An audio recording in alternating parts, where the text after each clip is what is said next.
sana, tamu sana, yes, tamu sana. Some few hours ago, Professor Mutahi Ngunyi made a very interesting tweet through his Twitter handle.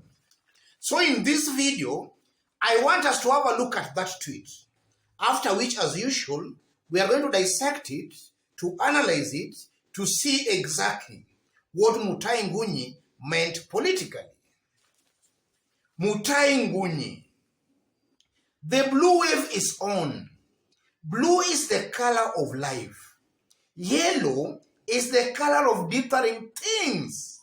Besides, UDA is a challenging party. True? That's Mutahi Ngunyi some few hours ago. And here, Mutahi Ngunyi is not mincing his words. He's trying to say, or rather he's saying, that UDA is a challenging party. In short, Mutahi Ngunyi is just trying to say that a majority of William Ruto supporters are people from his ethnic Kalenjin community. Is that the truth, or is Mutahi Ngunyi trying to play some politics here? That's exactly what I want us to find out in this video. So in case you've just bumped here for the very first time, subscribe, give this video a like. Yes.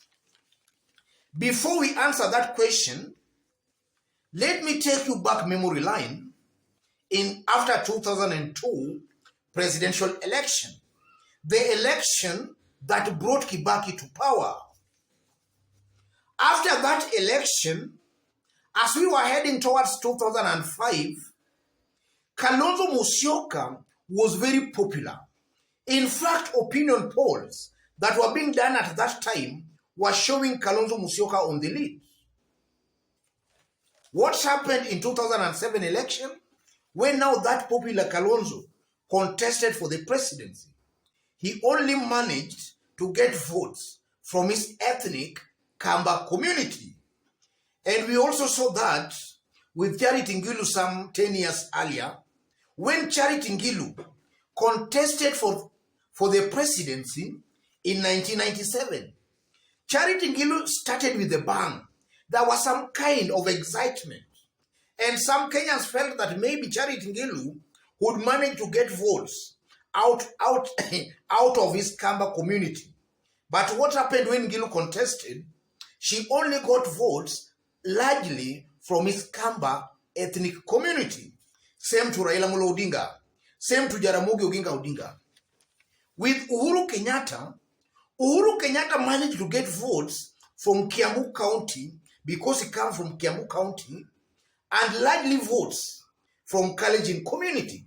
And that was attributed to the then president, Daniel Toroitich Arap Moi. So it's actually true that a candidate contesting for presidency for the very first time, that candidate gets votes largely from his ethnic community. And this year, 2022, is not going to be in any way different from those previous elections. Wakenya bado ni wale wale. So, to come back to Mutahi Ngunyi's tweet, Mutahi Ngunyi is trying to say UDA is a Kalenjin party. And just as I've stated, Mutahi Ngunyi just means that a majority of William Ruto supporters are actually Kalenjins. And in this case, I'm persuaded to think that Mutahi Ngunyi is just trying to refer to August election.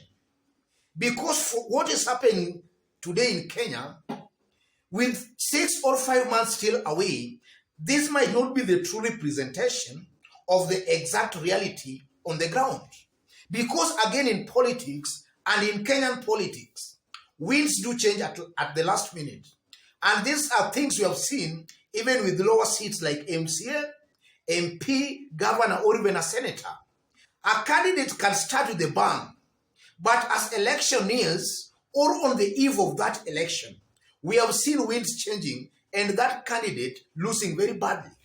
So in this case, ladies and gentlemen, as things are right now, William Ruto's support base is largely from the Kalenjin community and the mountain. Those are the two bedrocks forming the biggest chunk of William Ruto's support. But the mountain vote, and I know some of you will agree with me on this, the mountain vote William Ruto is enjoying courtesy to the president. And that's a vote that can desert William Ruto anytime, depending on how Uhuru Kenyatta plays his politics. And Uhuru Kenyatta has already given a very strong hint that he's going to take away that vote from William Ruto. And from where I see it, Uhuru Kenyatta is going to succeed in making sure the mountain vote deserts William Ruto. And I'm saying that because largely, again, our politics is ethnic based. The masses, their loyalty tends to be with the ethnic kingpins. And the only ethnic kingpin from the mountain, as I talk, that person is none other than Uhuru Kenyatta. And I know a good majority of residents of Mount Kenya will listen to Uhuru Kenyatta. So the mountain vote, from where I sit, William Ruto is not guaranteed of that vote. That's a vote that will definitely desert William Ruto. And I'm saying that vote will desert William Ruto because, again, if you look at the recent opinion polls that have been done on the mountain, the trend is very clear.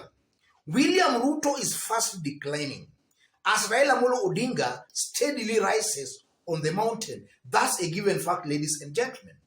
And that rise of Raila Amolo Odinga is being attributed to the endorsement or the kind of a support he is getting from Uhuru Kenyatta. And then William Ruto's decline on the mountain is being attributed to the kind of bad political blood that currently exists between the two leaders. And some few months ago, about 4 or 5 months ago, William Ruto's rating on the mountain stood at around 90%. Yes, 90%. But about 4 or 3 months down the line, William Ruto's popularity, if the recent opinion polls are anything to go by, William Ruto's rating is at around 55, 56, 57%. So you can see that in less than just 5 months, William Ruto's popularity has come from a high of 80s to about around 50 to around 50%. His rating now stands in the 50s, just in a span of less than 5 months. So if you can project that to the remaining about 6 months, then you can clearly see that William Ruto's popularity on the mountain is going to dip further. And as William Ruto's popularity dips further, Raila's popularity is actually going to rise on the mountain.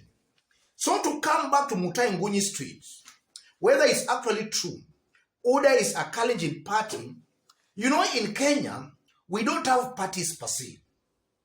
Those are, if you love William Ruto, you will be in UDA. If you love Raila, you will be in ODM. If you love Uhuru, you will be in Jubilee. If you love Kalonzo, you will be in Wiper.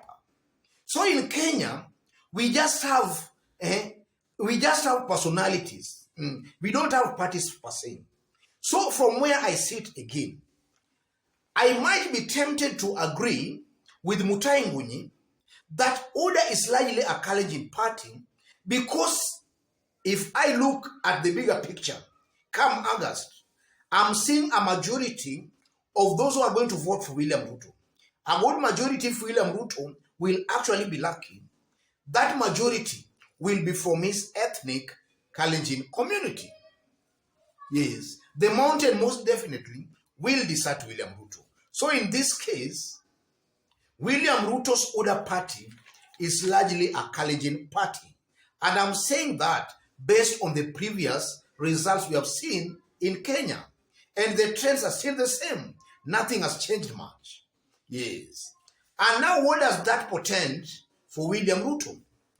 From where I sit, ladies and gentlemen, just as I've been stating in this YouTube channel, in this year's election, William Ruto will not be the president. Irrespective of what happens, William Ruto won't be the president. He will likely get votes from his ethnic Kalenjin community, and that will not be enough to make him the president. Otherwise, ladies and gentlemen, before I conclude, in case you've just bumped here, and so far you have not yet subscribed, kindly subscribe. Give this video a like. To those watching us outside Kenya for the very first time, drop a comment, let us know from which part of the globe you are watching us from. And if possible again, subscribe, give this video a like. And to our fans, our subscribers here, I'm very much humbled, very grateful. And let me assure you that from today onwards, we shall be giving you frequent updates on the current political reality in Kenya. We shall be updating you quite often on latest news and events. So make sure you stay tuned, make sure you subscribe, make sure you hit on the notification bell to receive a notification anytime we upload a new video. Otherwise, God bless you, God bless Kenya.